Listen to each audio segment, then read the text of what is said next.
ஓம் வாராகி தாயே போற்றி. அனைவருக்கும் வணக்கம். நான் உங்கள் சாந்தி பேசுறேங்க. இன்றைய பதிவுல நாம என்ன பார்க்க போறோம் அப்படின்னு பார்த்தீங்கன்னா, ஆடி முதல் செவ்வாய்க்கிழமை அம்மனுக்கு அபிஷேகத்திற்கு இந்த ஒரு பொருளை வாங்கி கொடுங்கள், செல்வம் பெருகி கடன் முழுவதும் தீரும் அப்படின்னு சொல்லியிருக்கேன் இல்லைங்களா? என்ன பொருள் அபிஷேகத்திற்கு வாங்கி கொடுக்கணும், என்ன முக்கியமாக நெய்வேத்தியங்கள் வச்சு நம்ம கடவுளை வழிபாடு செய்தால் வேண்டியது வேண்டிய வண்ணமே நடக்கும் அப்படிங்கிறத பத்தி ஒன்னொன்னா நம்ம இந்த பதிவுல பார்க்கலாம். பொதுவாக பார்த்தீங்கன்னா, ஆடி முதல் செவ்வாய்க்கிழமை நாம எவ்வாறு வழிபாடு செய்யணும் அப்படிங்கிறத பத்தி ஏற்கனவே ஒரு தனி வீடியோ கொடுத்துருக்கிறேன். பார்க்காதவங்க அதையும் போய் பார்த்துக்கோங்க, என்ன தீபம் ஏத்தணும் அப்படிங்கிறத பத்தி. இப்ப பாத்தீங்கன்னா, ஆடி முதல் செவ்வாய்க்கிழமை அம்மனுக்கு அபிஷேகத்திற்கு என்ன வாங்கி கொடுக்கணும். பொதுவாக பார்த்தீங்கன்னா, ஆடி மாதம் முழுவதுமே நம்ம அம்பிகையை வழிபாடு செய்வோம் இல்லைங்களா? அப்படி உங்க ஊர்ல உங்க வீட்டுக்கு அருகில் என்ன அம்மன் ஆலயங்கள் இருக்கிறதோ அங்கு அபிஷேகத்திற்கு நிச்சயமாக நான் இப்ப சொல்லக்கூடிய இந்த ஒரு பொருளை அபிஷேகத்திற்கு வாங்கி கொடுங்கள். நீங்க என்ன வேண்டுகிறீர்களோ அது அப்படியே நடக்கும். தீராத நோய்கள் தீரும். உங்க வீட்டுல என்ன பிரச்சனையோ, வறுமைகள், தரித்திர நிலைகள், தீராத கடன் பிரச்சனைகள், இல்ல வேற ஏதாவது வெளியே சொல்ல முடியாத பிரச்சனைகள் ஏதாவது இருக்குது அப்படின்னா அந்த பிரச்சனைகள் எல்லாமே தீர்ந்துரும். ரொம்ப நாளா எங்க குடும்பம் ஒரு முன்னேற்றமே இல்லாம ரொம்ப ஒரு மாதிரி நாங்க இருக்க இன்னும் பொருளாதார நிலையில ரொம்ப கீழே தான் நாங்க போய்கிட்டு இருக்கோம். வாழ்க்கையில ஒரு முன்னேற்றமே கிடையாது. இந்த மாதிரி பிரச்சனைகள்ல இருக்கிறவங்களும் சரிங்க, இப்போ நான் சொல்லக்கூடிய இந்த ஒரு பொருளை அபிஷேகத்திற்கு வாங்கி கொடுங்க. ரொம்ப ரொம்ப ரொம்ப ரொம்ப விசேஷமானது. நம்மளால எந்த அளவுக்கு முடியுமோ அவர்களினுடைய வசதிகளுக்கு ஏற்ப நீங்க வாங்கி கொடுத்து கொள்ளலாம். சரிங்க, அபிஷேகத்திற்கு என்ன பொருள் வாங்கி கொடுக்கணும் அப்படின்னு பார்த்தீங்கன்னா, பசும் பால்.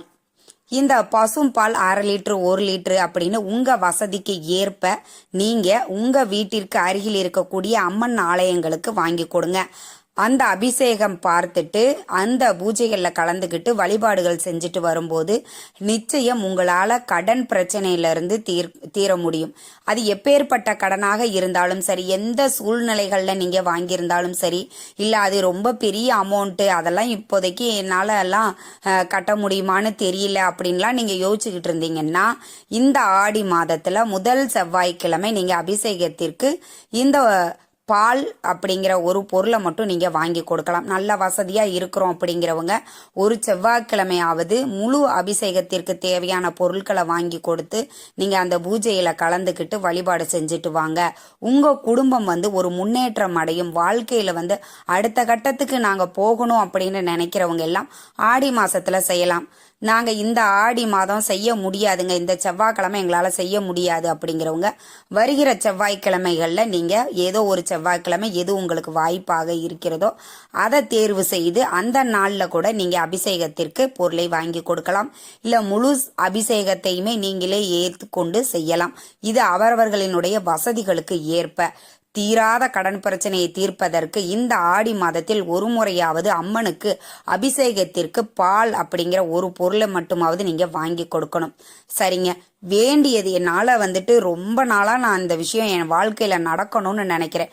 சொந்த வீடு கட்டணும், குழந்தை வரம் வேணும், இந்த மாதிரி உங்களுடைய ஆசைகளை நம்ம நிறைவேற்றிக் கொள்வதற்கு இந்த ஆடி மாதம் அப்படிங்கிறது ரொம்பவே முக்கியமானதுன்னே நான் சொல்லுவேங்க.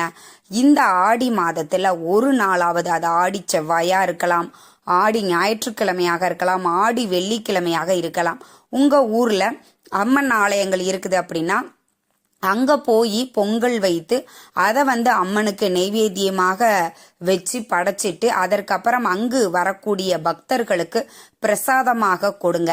நீங்க என்ன நினைச்சுக்கிட்டு அங்க பொங்கல் வச்சு வழிபாடு செய்யறீங்களோ அது நிச்சயமாக நடந்தே தீரும். அதுவும் அடுத்த ஆடி மாதத்திற்குள் கண்டிப்பாக நான் அடிச்சு சொல்றேங்க, அம்மன் மேல ஆணையாக நிச்சயம் நீங்க இந்த ஒரு வழிபாட்டை செஞ்சு பாருங்க, உங்களுக்கு கை மேல பலன் கிடைக்குங்க. இத நீங்க எந்த நாள்ல வேணாலும் நீங்க சூஸ் பண்ணிக்கலாம். ஆடி ஞாயிற்றுக்கிழமை அனைவரும் எங்களுக்கு லீவு அப்படிங்கிற அந்த நாளை கூட நீங்க தேர்வு செய்து கொள்ளலாம். உங்கள் வீட்டிற்கு அருகில் இருக்கக்கூடிய அம்மன் ஆலயங்களில் கேட்டு தெரிஞ்சுக்கோங்க. பொங்கல் வச்சு நாங்கள் இங்கே வழிபாடு செய்யலாமா அப்படின்னு அதை கேட்டு தெரிஞ்சுக்கிட்டு எந்த நேரத்தில் அங்கே வழிபாடு செய்கிறார்களோ அந்த நேரத்தில் நீங்கள் போய் பொங்கல் வச்சு அதை நெய்வேத்தியமாக அம்மனுக்கு படைங்கள். நிச்சயம் நீங்கள் வேண்டியது என்னவோ அது வேண்டிய வண்ணமே நடக்கும்.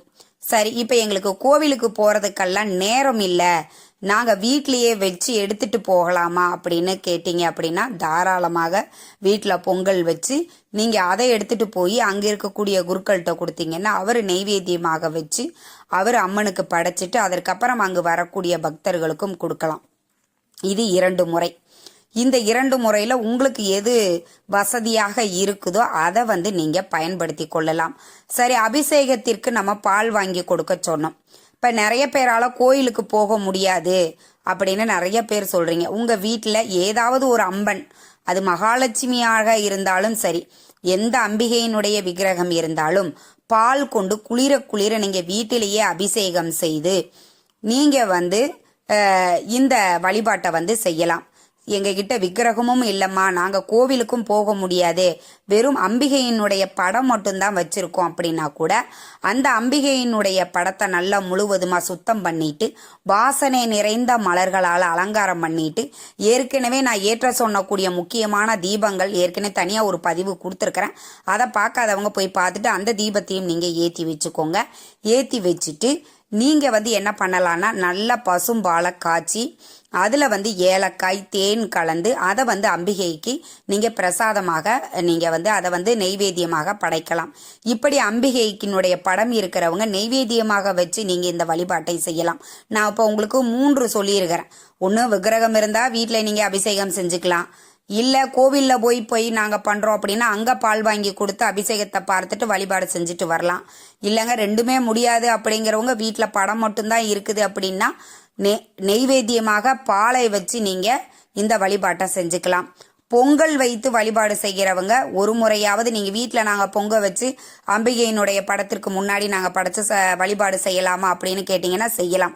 ஆனால் கோவிலில் போய் வச்சு செய்வது அப்படிங்கிறது மிக சிறப்பு. அதனால் அதை மட்டும் முடிந்த வரைக்கும் நீங்கள் கோவிலில் பொங்கல் வைத்து நீங்கள் வழிபாடு செய்யுங்க. வீட்டில் பொங்கல் வைத்து கோவிலுக்கு எடுத்துகிட்டு போகலாம். ஆனால் வீட்டில் பொங்கல் வச்சு வீட்டில் இருக்கக்கூடிய அம்பிகைக்கே நாங்கள் படைச்சு நாங்கள் வழிபாடு செஞ்சுக்கிட்டோம் அப்படின்னா அதுவும் செய்யலாம். ஆனால் நீங்கள் வேண்டிய அப்படியே நடக்கணும் அப்படின்னா உங்களுக்கு ஏதாவது ஒரு நாளை தேர்வு செய்து கொண்டு அந்த நாளில் பொங்கல் வைத்து அம்மனுக்கு படைத்து நீங்கள் இந்த வழிபாட்டை மேற்கொள்வது தான் மிகவும் சிறப்பானது.